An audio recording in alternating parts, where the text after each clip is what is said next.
नमस्कार, आप सभी का स्वागत है मेरी नई वीडियो में। तो हम बात कर रहे थे कि हमारे यहाँ जो अमरूद का प्लांटेशन जिस जगह पे है वहाँ पे मुझे ऐसे कमेंट्स आए थे कि बहुत ग्रास हो गई है, ख़राब दिख रहा है। सो मैंने आपसे शेयर किया था कि कैसे हम उस जो अनवांटेड ग्रास या प्लांट्स है उनको निकाल रहे हैं, और उसके लिए हम जो पास का गांव होता है वहाँ की जो फीमेल होती हैं उनको हम एम्प्लॉयमेंट देते हैं और वो सुबह आके काम शुरू करती है। तो आप देखोगे कि पहले जब मैंने फिग का अंजीर का जो वीडियो शेयर किया था तब आप वहाँ पे बहुत ग्रास दिख रही थी, लेकिन अभी आप देखोगे कि हर अंजीर का झाड़ क्लीन है। सो ऐसा हर महीने झाड़ है जो प्लांटेशन है उसको क्लीन करना पड़ता है, और हर झाड़ के आसपास से इतना जो है ग्रास या वीड निकलता है। आप देखोगे कि हर प्लांट अभी कितना क्लीन हो गया है, इसके आसपास की सब ग्रास निकल गई है, और हर झाड़ और जो अमरूद है वो ये औरतें खाती नहीं हैं ऐसे बिना पूछे से। देखो उन्होंने रख दिया निकाल के। So you can see the difference. So जब भी ज़्यादा ग्रास बढ़ जाती है तो हम ऐसे एम्प्लॉय कर देते हैं फीमेल को, पास वाले गांव से हम उनको बुलाते हैं और इस तरीके से देखो कलेक्शन होता है। यू कैन सी हर झाड़ क्लीन है। Can you see the difference. आपने जो प्रीवियस वीडियो जो अमरूद का देखा था उसमें आपने देखा होगा कि कितना ग्रास उगा हुआ था ना। तो अभी देखो क्लीन है, अभी क्लीनलीनेस हो रहा है, चल रहा है काम। सो ये कंटिन्यूस प्रोसेस है। अभी आपको 1 महीने बाद जो मैं वीडियो डालूँगी तो आप फिर बोलोगे कि ग्रास बढ़ गया। एक बारिश होती है और ग्रास बढ़ जाता है, लेकिन उसका सॉल्यूशन ये नहीं है कि उसमें केमिकल डाल के उसको जला दिया जाए। ये ग्रास आती रहेगी, क्लीनलीनेस होता रहेगा, और वो जब क्लीन करते हैं तो उनके पास जो औजार होता है उससे ज़मीन की भी थोड़ा सा ऊपर नीचे ज़मीन हो जाती है, तो ज़मीन भी साफ़ हो जाती है। सो केमिकल का यूज़ नहीं करना चाहिए ये ग्रास को जलाने के लिए, जो अनवांटेड ग्रास। सो आपको मैं दिखाती हूँ कि सी एवरीथिंग इज़ क्लीन। आपको भी दिख रहा होगा ना डिफरेंस। पहले वाले आपने जो गुआवा का वीडियो देखा और अभी आप जो देख रहे हो तो ऑल वेरी क्लीन। सुबह 10 बजे से काम शुरू हो जाता है, फिर 1:30 बजे से आ गई, रानी भाई आ गई। सो आपको दिखाती हूँ डिफरेंस। आज थोडा ऊन कमी आहे ना। छान करताय, छान काम चालू आहे। प्रत्येक पेरूच्या झाडाखाली पण चांगलं बघा हां जरा। So I show you how it is looking. इस तरह के झाड़ के आसपास सी कितना वीड हो गया है, ग्रास हो गया है। इसको कांग्रेस गवत बोलते हैं, कांग्रेस ग्रास।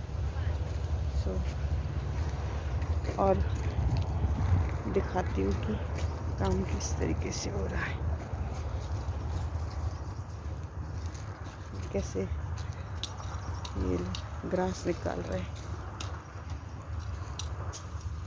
और यहाँ after removing the grass look, so now the plot is clean।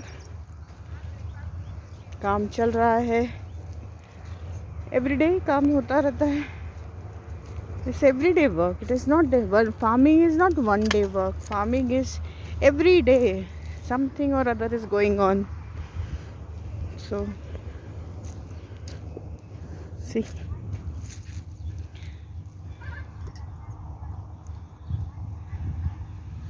किस तरह से सो अभी right now the temperature is 30 degree. It's hot but it's cloudy also. Work is going on. मैं कोशिश कर रही हूँ कि आपको दिखाऊं कि फार्म में क्या हो रहा है और फार्म में किस तरीके का काम चलता है.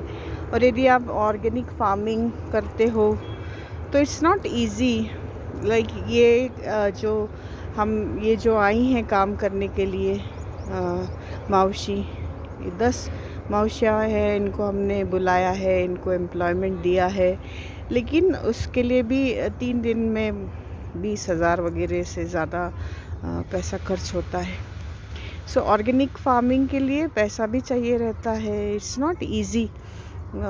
तो जब यदि आप मार्केट में कुछ फ्रूट्स ख़रीदने जाते हैं या वेजिटेबल ख़रीदने जाते हैं और यदि आप देखते हैं कि जो रेट है, जो दाम है, जो प्राइस है, वो ऑर्गेनिक प्रोडक्ट की ज़्यादा होती है. उसके पीछे ये भी कारण होता है ना कि जब आप ऑर्गेनिक फार्मिंग करते हैं तो उसके लिए आपको बहुत,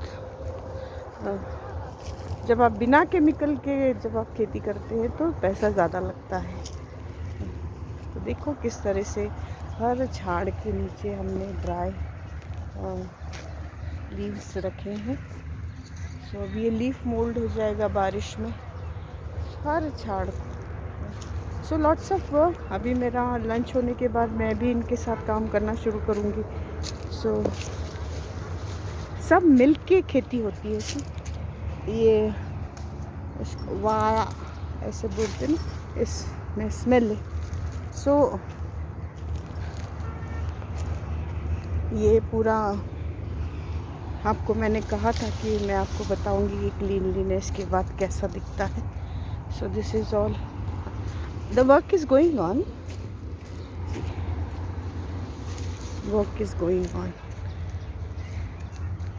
बट हो रहा है. और साफ़ सफाई होने के बाद गार्डन जो प्लॉट है वो बहुत अच्छा दिखता है. सो इसी के साथ मैं ये वीडियो यहीं एंड करती हूँ. ये जो मेरा चैनल है ये फार्मिंग से रिलेटेड है, तो आपको एवरीडे फार्म से रिलेटेड वीडियो ही देखने को मिलेगी. मैं फार्मर की बेटी हूँ और मैं फार्मिंग सीख रही हूँ. तो मुझे जब कमेंट्स आता है कि आप लेक्चर मत दो, तो मेरा काम तो यही है ना कि मैं बताने की कोशिश करूँ कि क्या होता है एक फार्म में. और ऐसा फार्म जहाँ पे, ऐसी खेती जहाँ पे 99% we give importance to like organic manure, vermiculture, cow dung manure. तो इस तरीके की खेती कैसे होती है, उसमें कितना पैसा लगता है, कितना कष्ट होता है, ये मैं आपको बताने की कोशिश कर रही हूँ. So thank you all of you for watching this video. Stay healthy, stay blessed, and please do watch this video, like it, share it, take care, and please share my videos. Thank you all of you. Bye, take care.